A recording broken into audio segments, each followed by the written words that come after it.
સોલા સિવિલમાં બાળકીની સારવારનો ઇનકાર કરનાર ડોક્ટર સામે કાર્યવાહી. તપાસ પછી મહિલા ડોક્ટરને ક્લિનિકલી ડ્યુટીથી દૂર કરવામાં આવી છે. દર્દી સાથે સીધા સંપર્કમાં આવે તેવી કોઈ કામગીરી નહીં કરે આ મહિલા ડોક્ટર. મહિલા ડોક્ટર 1 મહિના સુધી ઓફ ક્લિનિકલી ડ્યુટી કરશે. તપાસ પૂર્ણ થાય ત્યાં સુધી ઓફ ક્લિનિકલી ડ્યુટી સોંપવાની વાત કરવામાં આવી છે. અમદાવાદની સોલા સિવિલમાં મહિલા ડોક્ટરનો વિડીયો વાયરલ થયો હતો. બાળકીની સારવાર માટે મહિલા ડોક્ટરે સ્પષ્ટ ઇનકાર કર્યો હતો અને જે બાદ હવે આ કાર્યવાહી કરાઈ છે.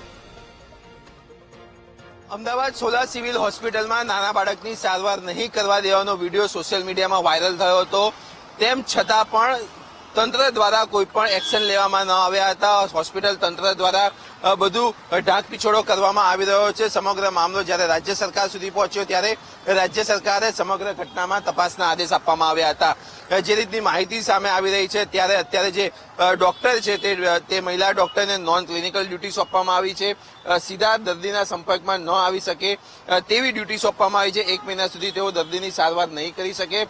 પરંતુ જો વાત કરવામાં આવે તો સોલા સિવિલ હોસ્પિટલ અને GMRS મેડિકલ હોસ્પિટલના સત્તાધીશો એકબીજા ઉપર દોષનો ટોપલો ઢોળી રહ્યા છે અને ખરેખર તપાસ અત્યારે કઈ રીતની ચાલી રહી છે તે બાબતે કંઈ પણ બોલવા તેઓ અસમર્થ છે. સાથે જ કંઈ પણ બોલવા માટે તેઓ તૈયાર પણ નથી. ત્યારે હવે જોવું રહ્યું કે ડોક્ટરને બચાવવા માટે જે હોસ્પિટલ તંત્ર છે તે ક્યાં સુધી જશે. આ ઉપરાંત રાજ્ય સરકારના જે આદેશ આપ્યા છે તપાસના તે ખરેખર નિષ્પક્ષ તપાસ થશે કે નહીં તે જોવું રહ્યું. કેમેરામેન દશરથ ઠાકોર સાથે પાર્થ જાની, VTV ન્યૂઝ, અમદાવાદ.